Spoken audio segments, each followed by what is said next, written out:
Hola Santiago, ¿Qué tal? verlo. Encantado. Por favor. ¿Cómo está usted? Por favor. Amable. No, un placer verlo. Mucho que no nos vemos. Es cierto, en realidad siempre, como suele decirse, un espectador ve a un protagonista de la televisión, pero este a su vez supone la existencia del espectador. Yo los veo con frecuencia. Bueno, muchas gracias. Bueno, arrancamos, ¿le parece? ¿Cómo no? ¿Vio el discurso del presidente hoy? Lo escuché, sí. ¿Y qué impresión? Bueno, yo matizaría algo de lo que usted dijo con pequeños puntos que me parecen interesantes. Creo que él llamó la atención sobre la necesidad de la transparencia al decir que convenía que todos los funcionarios pusieran sus cuentas en blanco, que no podía seguir ocurriendo que así no fuera y que nadie tenía derecho a que sus familiares formaran parte del poder por el hecho de ser familiares. No es todo, pero es mucho, sobre todo en una historia como la Argentina, donde normalmente estas cosas han ocurrido con impunidad. Me parece que el tono general del discurso del presidente fue fervoroso. Y creo que esto hay que entenderlo también como una característica suya. Él es así. Él es un hombre entusiasta y que tiene, me parece a mí, que preguntarse si no sería interesante que el tono que emplea para comunicarse con la ciudadanía en una circunstancia como esta no debería tener un mayor registro del dolor. Mayor registro del dolor, es decir, una cierta consideración hacia la dificultad para acompañarlo en ese fervor. Esa dificultad no necesariamente es la de la oposición, la de los que quieren crearle obstáculos.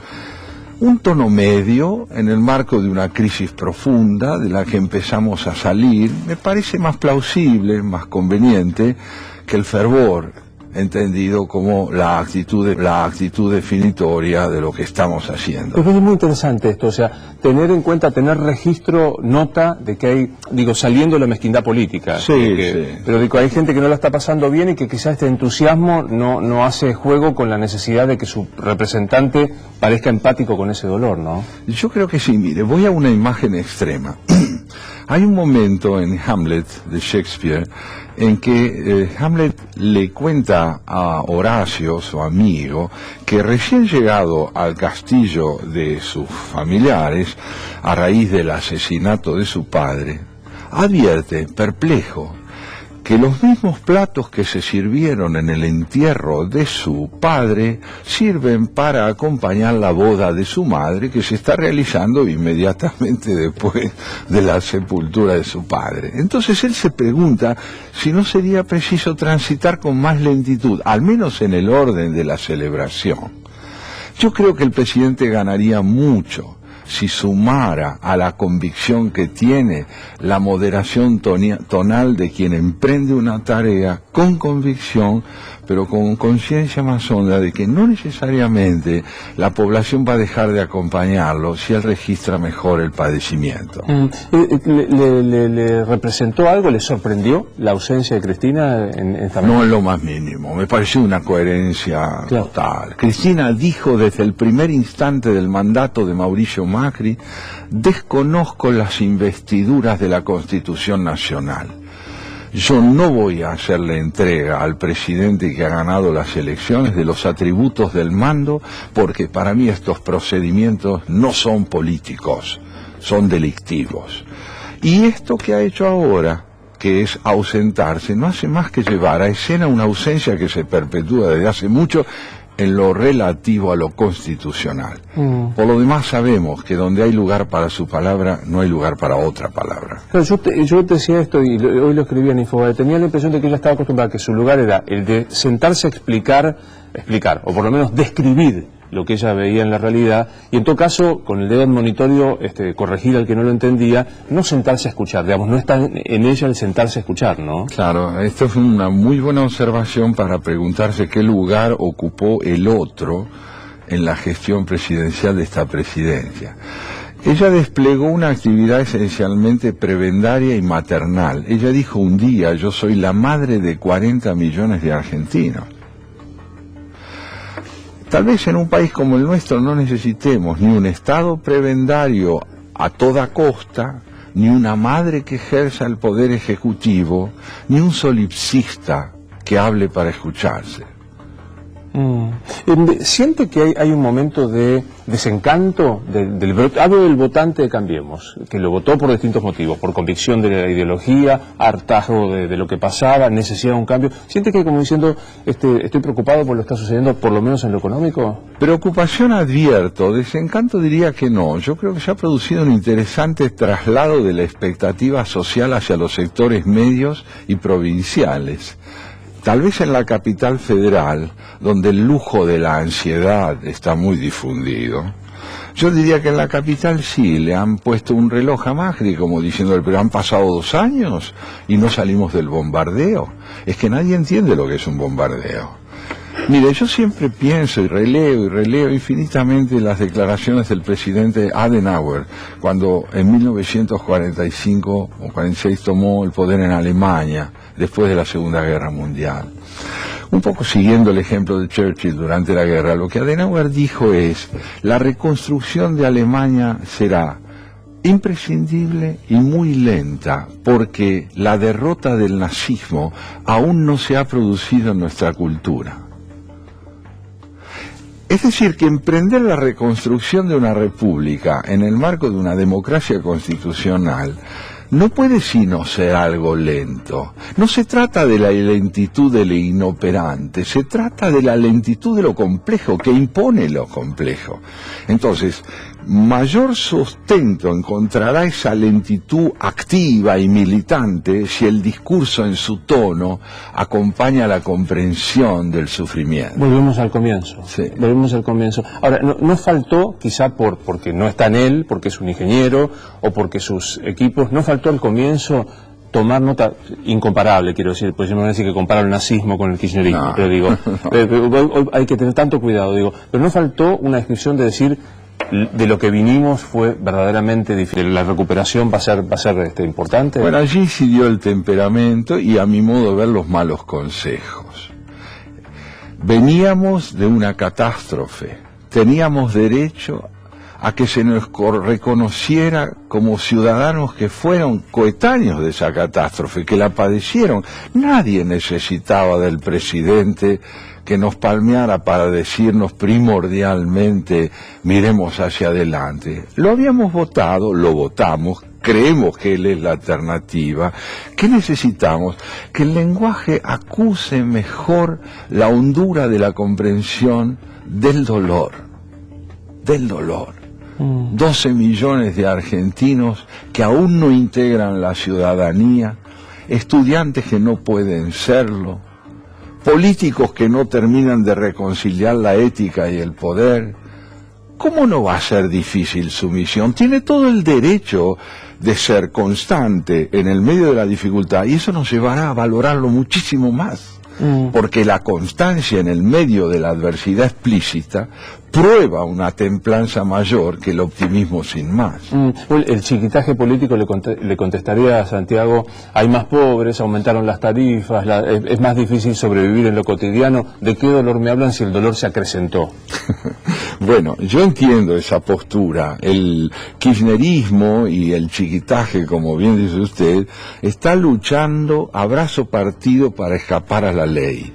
La única forma que encuentra para hacerlo es decir que se acaba de iniciar el delito en el año 2015 y que hasta allí imperó la justicia, la equidad, la ausencia de pobreza, el temblor de Alemania ante el hecho que hubiéramos disminuido nosotros la inflación y la desocupación más que ellos. Han mentido, siguen mintiendo, no tienen pasión por la política, tienen pasión por la demagogia. Esto es muy interesante. En realidad deberíamos consultar o traer aquí a un psicólogo. Quizá usted ha buceado un poquito más para entenderlo. ¿Creen lo que dicen?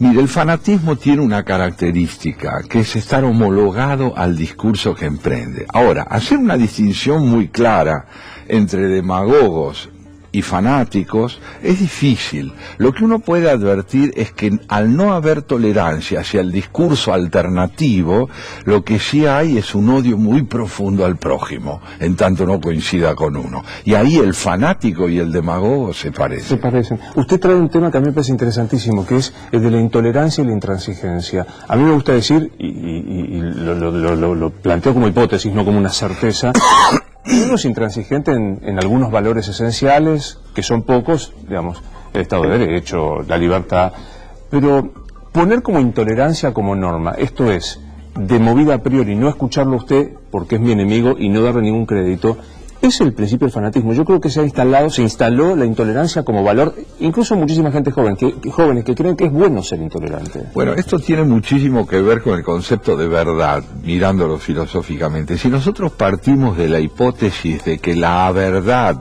es un hecho dado y definitivo, que no merece debate, que no merece discusión, que no puede ser objeto de polémica y de perspectivas varias, el dogmatismo imperante y la intransigencia que impone llevan al fanatismo y a la descalificación del prójimo. Un país tiene posibilidades de crecer si admite que el consenso es un acuerdo al que se llega renunciando a la verdad revelada. Y esto genera una posibilidad enorme de convivencia, porque si yo no tengo toda la razón, y admito que usted en parte la tiene también, prescindir de usted es prescindir de la verdad.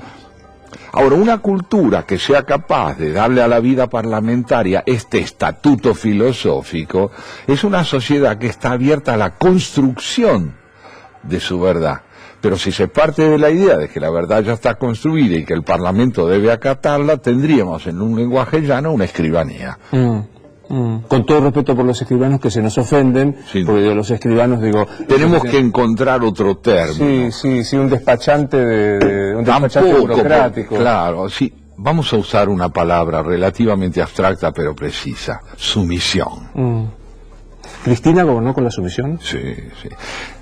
Quiero que me tengan un poco de miedito. A Dios y a mí. Sí. Ella logró capitalizar la idiosincrasia del caudillismo, precedida como lo estuvo por su esposo y por una historia argentina que la habilitaba para seguir ese camino. Enseñó a temer y a sustituir el pensamiento por la obediencia. Esto contribuyó a generar idolatría, puesto que si la verdad está concentrada en quien monopoliza el conocimiento, lo que cabe es la sumisión y la idolatría de quien sí piensa por nosotros. Ella fue heredera de una frase magnífica de Menem: síganme. Síganme significa, deleguen en mí la responsabilidad de entender y ustedes limítense a cumplir con lo que sé les dice. ¿Quién lo dice? Sé. ¿Quién es sé? Yo. Ya que lo trae Menem, ¿le parece que políticamente se menemizó Cristina en el sentido que quedó cerrada en este núcleo duro de un 25% propio y que así políticamente sigue? Yo tengo la impresión de que es muy temprano para saber si está llamada a disolver su protagonismo en el tiempo y en la vida política del país. Por el momento sus procedimientos, diría yo, que anticipan su desprecio por la política. Y que si el país avanza en la consolidación del modelo republicano, ella va a perder lugar, porque va a ser proveedora de un discurso ajeno a la necesidad de convivencia. Me cuentan, y uno cuando conversa en off con algunos ministros, que el presidente se queja y dice: a mí me exigen demasiado en cuanto a transparencia y permitieron estos 12 años. Yo creo que se le exige porque es casi como en la parábola de los talentos, fueron los talentos dados. ¿Cómo ve esto? Bueno, este gobierno gana las elecciones porque fue depositario de una expectativa ética que no puede ser matizada.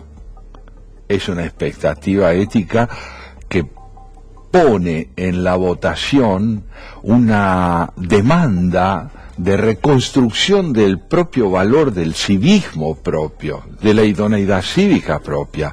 Y lo que mejor lo prueba es la solidez de la imagen de María Eugenia Vidal. María Eugenia Vidal es verosímil porque asume esa carga como un deber y no la asume como una demanda sin fundamento. En este no poder admitir matices en la transparencia ética, el caso Díaz-Gilligan, el caso Caputo, el caso Triaca, ¿empañan? En la expectativa popular empañan. En la expectativa popular empañan, porque la expectativa popular tampoco es muy matizada. No tiene pasión por la política entendida como ese juego semi-oscuro y semi-claro, no. Hay una sed tan profunda de inequivocidad que es la que explica el éxito representativo de Elisa Carrió. Elisa Carrió tiene un discurso inequívoco en el sentido de que no transige con lo ético. No transige, se podrá equivocar, se le podrá decir lo que se quiera, pero la presencia de Elisa Carrió en el gobierno es la garantía que Cambiemos puede darnos de que no se venderá ni un solo principio en lo moral si se quiere significar políticamente algo nuevo. Ahora, ¿cuál es el riesgo de que sea Carrió esa reserva y casi el Tribunal Supremo de Transparencia? Porque digo, frente a determinadas circunstancias, las offshore, me acuerdo que el presidente dijo, ya hablé con Elisa Carrió para transparentarlo. Yo digo, es importante como norte moral, pero que sea quien decida si está bien o está mal, ¿no es demasiado? Sí, no se trataría tanto de, yo estoy de acuerdo, que decida qué está bien o qué está mal, porque entonces otra vez vamos al dogmatismo y a la inequivocidad. Pero sí creo yo que su función primordial es recordar que traspasar ciertos límites en la práctica política desembocan en el pasado y no en la apertura al porvenir. Estamos en un momento de transición, todo es relativamente opaco. Somos todos nosotros, los argentinos, seres semidifusos. O somos portavoces de un planteo apocalíptico, o somos portavoces de un entusiasmo desmedido, o somos gente que viene a decir el camino es este y el que lo toque debe ser fusilado, posiciones que no toleran el debate de temas como el aborto, como tantos otros.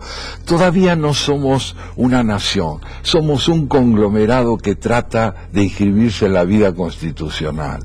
Nada menos. Nada menos. A propósito del aborto, ¿se inscribe esto en lo que usted decía, en las verdades reveladas que no admiten el debate, o sea, en el fanatismo, en el dogmatismo? Bueno, yo creo que desde el punto de vista axiomático, la mirada religiosa tiende a presentar el tema como algo que no debe ser discutido, porque hay un monopolio de la comprensión de lo que el aborto significa.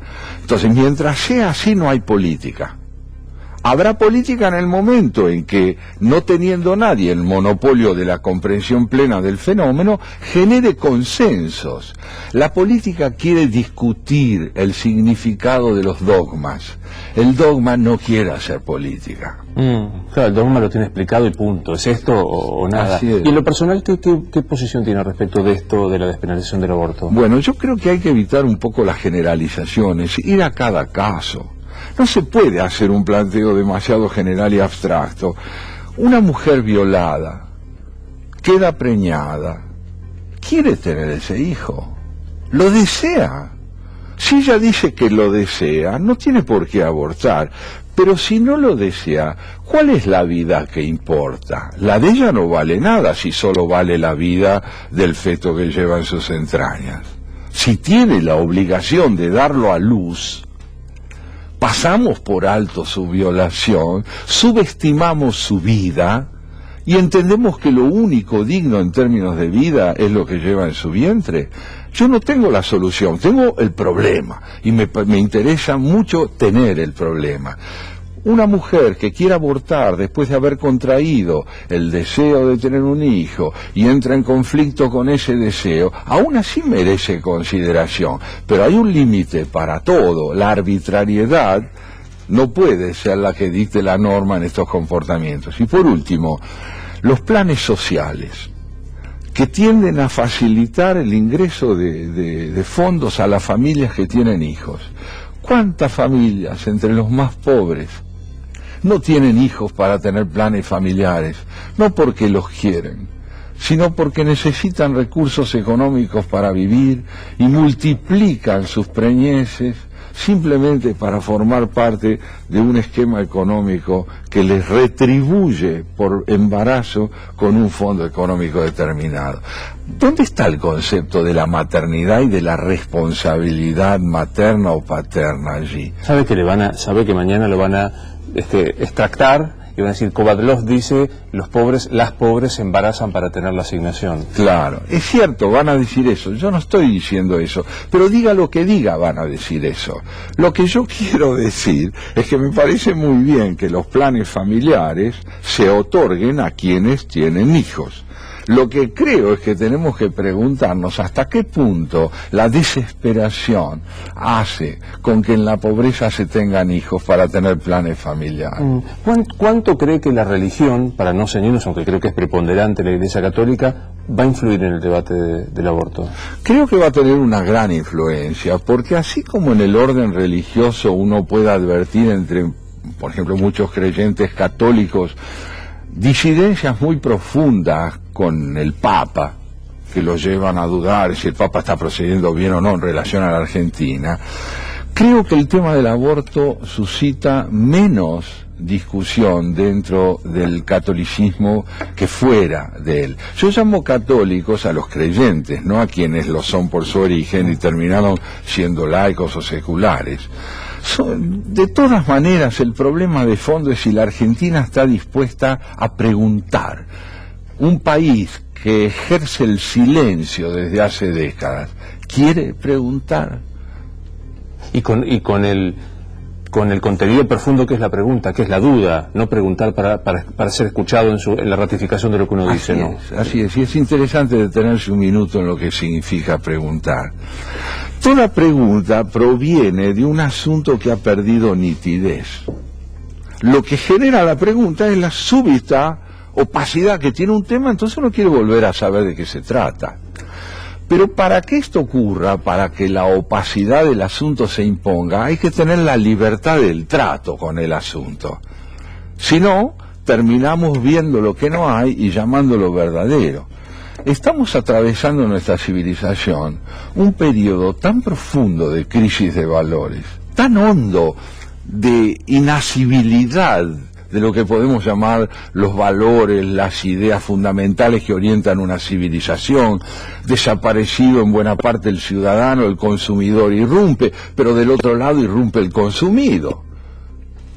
Es que desde el punto de vista desaparecido en buena parte el ciudadano, el consumidor irrumpe, pero del otro lado irrumpe el consumido.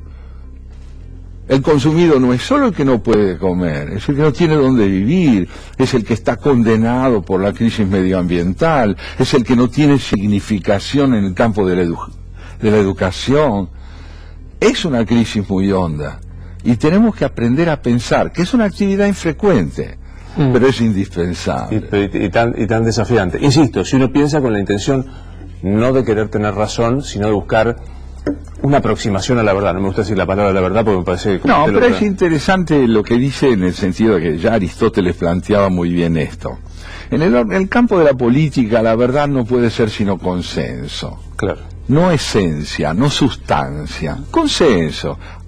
¿Por qué es tan importante la vida parlamentaria? Porque la multiplicidad de voces evidencian que llegar a una síntesis por vía del acuerdo favorece la convivencia. Y llegar en cambio a una síntesis por vía del autoritarismo genera exclusión. Sí. Necesitamos aprender a hacer política. La imposición genera tensión, digamos. El mandato autoritario genera... Claro, es como si dijéramos un tanto paródicamente, yo le dijera a usted, mire, quiero decirle lo que usted piensa. ¿No? Claro, sí. Ese tono, esa violencia. Analicemos los tonos, es interesante. El autoritarismo militar tenía el tono de la orden de vida, de la inmovilidad de un enunciado que no admitía discusión alguna. Después entramos con la democracia en un tono, cuando Alfonsín tuvo el poder, en un tono que nos reconcilió mucho con el papel de la palabra civil. Un tono afable, más contundente, sí, pero de ninguna manera autoritario.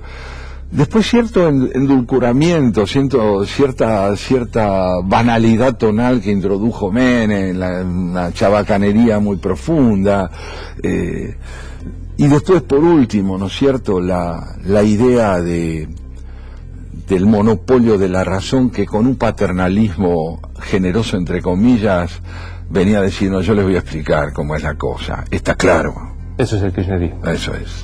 Lo mencionó el Papa Francisco. ¿Qué visión tiene? Digo, yo siempre trato de mirar, me parece que hay que mirar desde dos perspectivas, como líder mundial y como líder mundial que habla de la Argentina. No sé si le gusta esa división. Sí, estoy muy de acuerdo. Una cosa es el jefe del Estado Vaticano y otra cosa es el Papa. Yo tengo con él muchísimas coincidencias como figura papal. Me parece que está llevando adelante una tarea muy valiente, muy importante, que ha sido, y en esto hay que reconocer siempre el papel de Benedicto XVI, ¿no? Porque Benedicto XVI, en términos no literales, evidencia con su renuncia que Europa ya no está en condiciones de liderar el proceso de reconstrucción del catolicismo en Europa ni en el mundo. Que para liderar ese proceso de reconstrucción hace falta una energía que provenga de otro espacio cultural y de otra demanda de identidad. Y creo que hizo una gran elección Francisco, precisamente porque eso se comprendió. Ahora bien, como jefe de Estado que opina sobre la Argentina, yo no creo que esté haciendo una gran labor porque le falta equidad. A mí me gustaría que le devuelva valor a lo complejo y entienda que la Argentina necesita de él una mirada más equitativa, más abierta a la posibilidad de entender que todos los representantes de la política, y no solo los de un sector, con el que tiene afinidad sin duda alguna, forman parte del porvenir, y que el porvenir pide otra actitud. Si no, el riesgo es que el pasado tenga la bendición del cielo. Admítaseme el chiquitaje de vuelta. ¿Le luce muy peronista el Papa? Me parece que sus conductas en los hechos, si me guío por la gente a la que privilegia en sus encuentros tratándose de argentinos, lo evidencia. Y también si me remito a quienes lo representan en la Argentina fuera del campo religioso. Me parece que hay una convicción muy grande de que es el peronismo el que ha aportado una mejor comprensión de la pobreza y una comprensión muy pequeña de la siembra que el peronismo ha hecho de pobreza. ¿El peronismo es? Yo diría que muy pequeña de la siembra que el peronismo ha hecho de pobreza. ¿El peronismo es? Yo diría que si nos guiamos por su capacidad de subsistir, está vivo, pero debemos preguntarnos qué es lo que está vivo en esa subsistencia. Yo ya no lo reconozco más que por su energía para vivir. Es un sobreviviente, sí, con un instinto vital extraordinario. Ahora, esa tenacidad puesta al servicio de la pura supervivencia termina por hacer con que el peronismo no se sienta responsable del pasado. Es notable como tienden a hablar del futuro los que representan al partido. Y yo creo que hay que hablar de la responsabilidad que se tiene en relación a lo que se ha hecho de la Argentina. Después de todo, han gobernado mucho más tiempo que cualquiera. Y la pobreza no es hija de 2 años de gestión de parte de Macri. A ver, usted dijo algo interesante, que es el peronismo ha interpretado o ha empatizado, no sé cómo llamarlo, usted me va a corregir, con la pobreza que ellos mismos han sembrado. Sí, porque allí entonces se escondería o latería o palpitaría una pregunta interesante. ¿Es políticamente rentable la pobreza? Y yo diría que sí, que ha sido políticamente rentable para un Estado prebendario, para un ogro filantrópico, como diría nuestro Octavio Paz, que ha querido serlo todo para el pobre y convertirlo en alguien que delegue la autoconciencia, su formación, su educación, su espíritu crítico en un movimiento que ocupa el lugar de él como ser independiente y le da un lugar como ser dependiente. Como le pregunté por el peronismo, le pregunto, ¿el macrismo es...? Bueno, yo creo que en rigor la respuesta la encontramos en Cambiemos. El macrismo necesitó generar una estructura mucho más polifacética que él mismo. Parte del radicalismo, parte de las fuerzas que en suma integran Cambiemos, le han dado significación al PRO. Por eso me parece a mí, esto creo que es interesante, este es un gobierno que después de los 12 años que tuvimos, tiene muchas voces significativas, no solo la del presidente. Todo lo que se dice desde el gobierno prueba que los protagonistas del poder en Cambiemos son varios. Por cierto, la última palabra la tiene el presidente de la República, como corresponde desde el punto de vista constitucional. Pero este es un gobierno que trata de mostrar que el pensamiento circula transversalmente.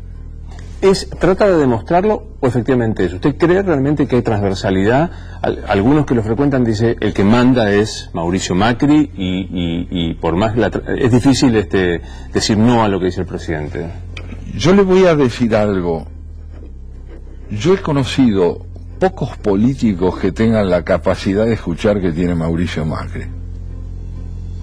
Es un hombre que escucha. Escuchar es una actividad también infrecuente. Sí, no, claro. En un político. Doy fe que es así. Escucha, guarda silencio, medita lo que se le dice. Está seguro de que tiene que meditarlo. Entré de una anécdota, hoy venía en un taxi y me dice, yo lo voté a Cambiemos. Es muy interesante, los periodistas estamos permanentemente interpelados y está muy bien.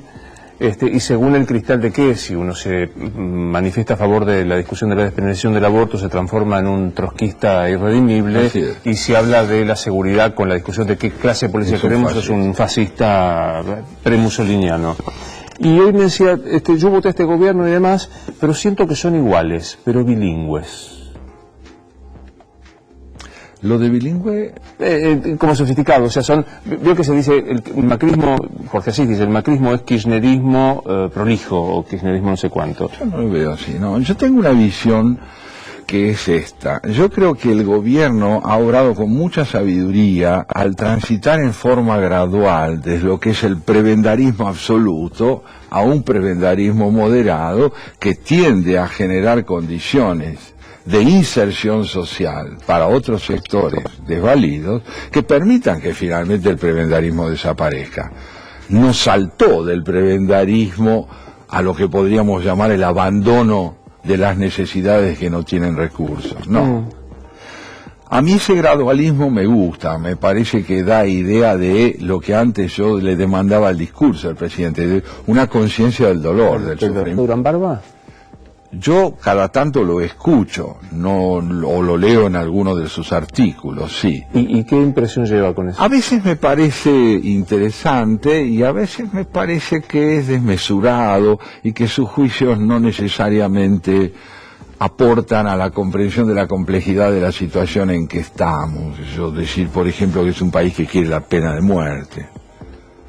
No ganamos nada, yo no quiero discutir si tiene razón o no, no ganamos nada, eso no es un razonamiento político, eso es una toma de posición personal y hasta cierto punto prepotente, no es interesante. Me gusta fantasear cuando hay un pensador como usted sobre qué filósofo representaría o qué libro le regalaría de qué filósofo que le parece que se sentiría cómodo un funcionario. Si tuviera que regalar un libro de filosofía a Cristina Kirchner que se le pareciera, ¿qué le regalaría? Ninguno. No lo encuentro. Porque pensar y obrar como ella obra son antítesis irreductibles. Ella me regalaría a mí un libro de filosofía. Ya pensó. En el gobierno, en el campo de la educación, en el campo del Ministerio de Cultura, en el campo de lo que podemos llamar el Ministerio de Medios y Comunicación, hay gente que lee, y mucho. No, una Lombardi es un lector ávido, permanente, lo mismo Abeluto. Yo creo que no es tanto... Mira, una vez no voy a mencionar con qué funcionario por una cuestión de discreción, me preguntó cuál es la diferencia entre un político y un intelectual. Y yo le dije, miren, la diferencia es esta. Yo creo que ustedes están, los políticos, obligados a decir que tienen razón y a mostrar que tienen razón. Y nosotros a recordarles que no es conveniente que la tengan toda. Y que esa relación de interdependencia entre el poder y la reflexión es muy sana. Pero lo importante es que no haya, estrictamente hablando, pensadores encuadrados en un partido. En un partido debe haber militantes, sí puede haber pensamiento, pero es un contrasentido pensar que un intelectual pueda ser un hombre de partido. Y lo demuestra la historia. La historia demuestra de un modo dolorosísimo cuánto pensamiento y cuánta vida se ha pagado para defender un axioma. Y sin metáfora. ¿Cuánta vida? Sin metáfora. Con sangre. Con sangre. Si tuviera que regalarle un libro a Mauricio Macri, ¿qué le regala? Bueno, la verdad es que no sé qué le regalaría todavía, pero sí trataría de regalarle algo que por un momento lo abstraiga de la política, le permita encontrarse con aquellos dilemas humanos que no necesariamente caben en el campo de la funcionalidad, que tienen que ver con la gratuidad de existir, con el hecho enigmático de que seamos uno por una única vez. Sé que es un hombre enamorado y sé que es un padre formidable de Antonia. Creo que en esos momentos en los cuales él reencuentra su intimidad, yo a mi vez podría encontrar un lector. ¿Le gustaría regalarle algo suyo? No sé si mío, porque a tanto no me atrevo, pero sí algún libro del cual yo pueda estar seguro que es valioso. Fantaseo y por debilidad y porque lo conozco, con que Pessoa estaría seguro ahí a la mano. Sí, podría ser. Yo pensé más bien en Borges, en algunos poemas de Borges. Algunos poemas de Borges, ¿no? ¿Quién nos dirá de quién en esta casa, sin saberlo, nos hemos despedido? Creo en el alba, oí un atareado rumor de multitudes que se alejan. Son los que me han querido y olvidado. Espacio y tiempo y Borges ya me dejan. Caramba. Voy a volver un poco después de Borges debería callarme la boca y sostener este silencio hasta el final, pero digo, siguiendo con este juego de los regalos, ¿qué le regalaría a Marcos Peña? Bueno, no lo conozco tanto, se lo conozco sí, que Marcos Peña es un buen lector, eso lo sé, y su mujer también es autora, además de lectora. Pero me cuesta saber algo en términos de regalo. A veces pienso que una buena conversación incluye largos silencios. No hay temor al silencio, no hay el apremio de responder de inmediato. La acción política exige rapidez, pero al mismo tiempo, ¿Durán Barba? De inmediato, la acción política exige esa rapidez, pero al mismo tiempo creo que lo que en el gobierno suele llamarse retiro podría también tener que ver con características de ejercitación en el derecho al silencio. El derecho al silencio. La vida política obliga a responder, pero la vida personal pide momentos de silencio. Es el último regalo que le propongo y va con toda liberación y alevosía. Aníbal Fernández, ¿qué le regalaría? Aníbal Fernández.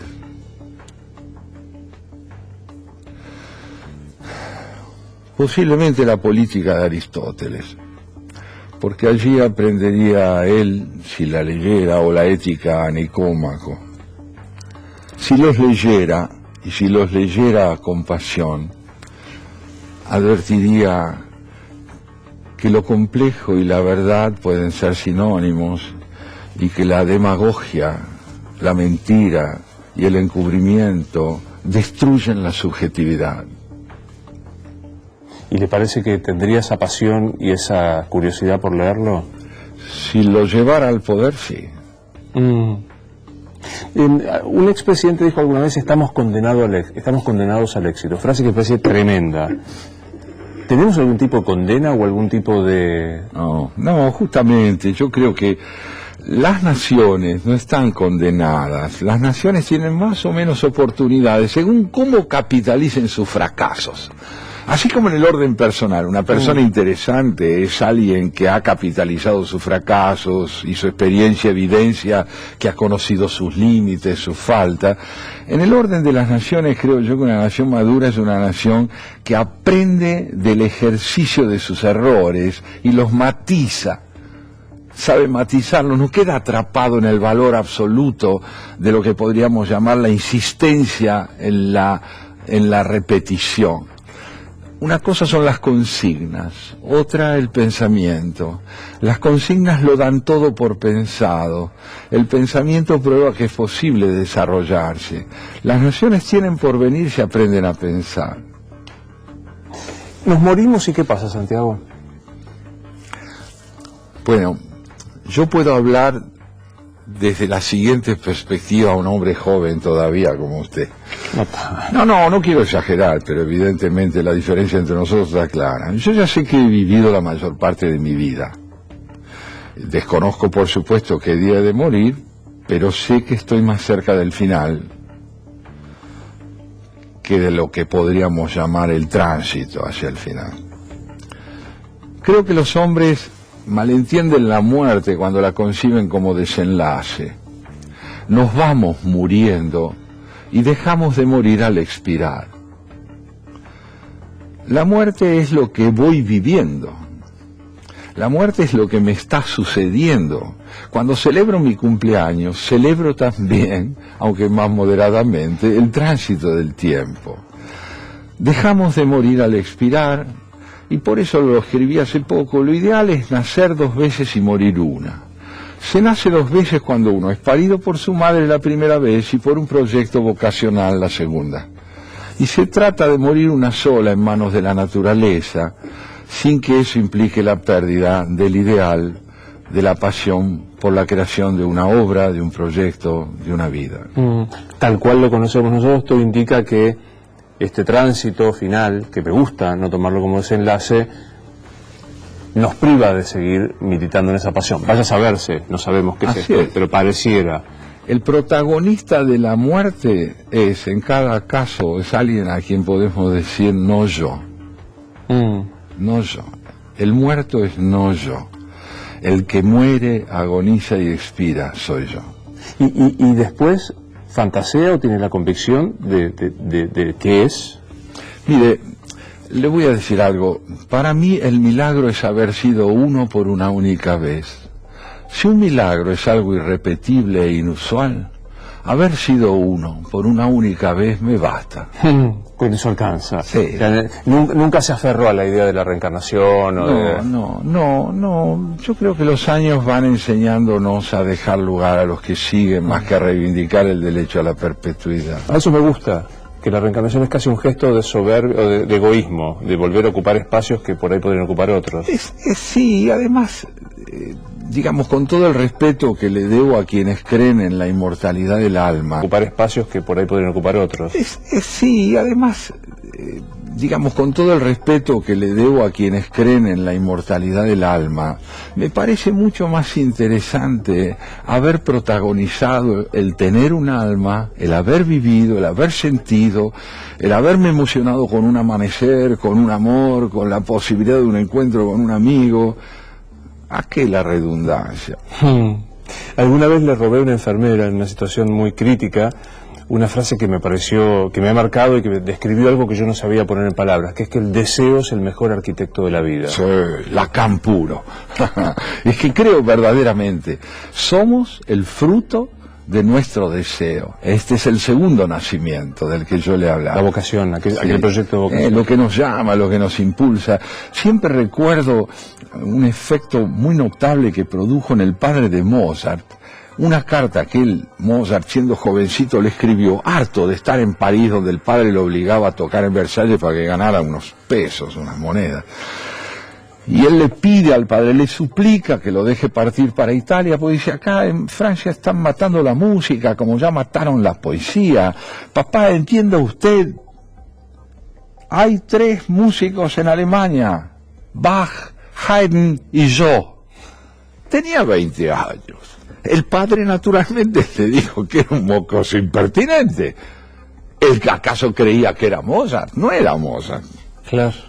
Pero resulta que tenía razón. Ahora, la razón que tuvo que ver con la robustez del deseo.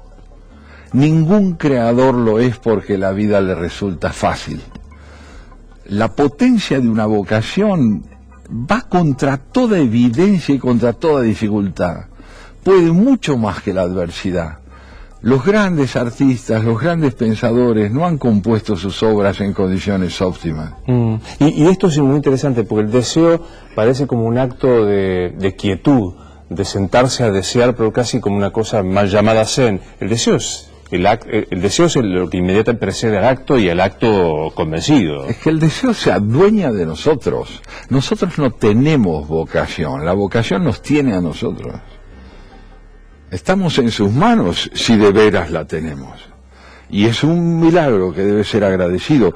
Si uno pudiera elegir cuando tiene una vocación, sin duda alguna optaría por un margen de oportunidades que se le brindan. Pero la vocación es imperativa, autoritaria. O se cumple con ella o se perece. Rilke, Rainer María Rilke, en las cartas a un joven poeta, le responde a Capus, su interlocutor. Cuando Capus, jovencito, le dice, pero yo no sé si debo seguir escribiendo o no debo seguir escribiendo. Entonces Rilke, que no era mucho mayor que él, pero era más sabio que él, le dice, mire, si en la más serena de sus noches usted se pregunta, ¿puedo dejar de escribir o moriría si dejo de escribir? Y si su respuesta es sí, moriría, quédese tranquilo. Qué hermoso. Esa es la vocación, esa es la vocación. Es el deseo, es la pasión. Siempre sueño cuando charlo con algún pensador o algún filósofo, que hay alguien que no ha sido tomado por el virus maravilloso de la lectura, y que siempre se está a tiempo. Lo está mirando alguien que no siente que la lectura es un placer incomparable. Sedúzcalo con algún texto. Bueno, recién citaba unos poemas de Borges. Yo creo que una experiencia que a mí me ha ayudado mucho a difundir la poesía ha sido brindársela a quienes no leen pero pueden oír. De pronto, haciendo alguno de los espectáculos a los que usted se refería, me tocó leer o decir poemas ante gente que nunca había vivido la emoción de la lectura. Y al finalizar el espectáculo me decían, pues es extraordinario esto. ¿Y cuál es el secreto? Todo texto es, además de un manuscrito, además de una obra originalmente escrita, todo texto es como si dijéramos una partitura. Hay que ejecutarla bien con la voz, porque la voz es la que le infunde credibilidad a lo que se dice. Yo no soy nada, nunca seré nada, no puedo querer ser nada. Aparte de eso tengo en mí todos los sueños del mundo, ventanas de mi cuarto que es uno entre millones del mundo que nadie ve, y si lo viesen, ¿qué verían? Dan al misterio constantemente por gente, con una carroza que lo conduce todo por el camino de nada. ¿Qué sé yo de lo que seré yo que no sé lo que soy? Ser lo que pienso. Pero hay tantos que piensan ser lo mismo, que no podemos ser tantos. Qué maravilla. Fernando Pessoa. Gracias, Santiago. Gracias a usted por el encuentro. Esto es Luis Novales Entrevista. Hasta el lunes.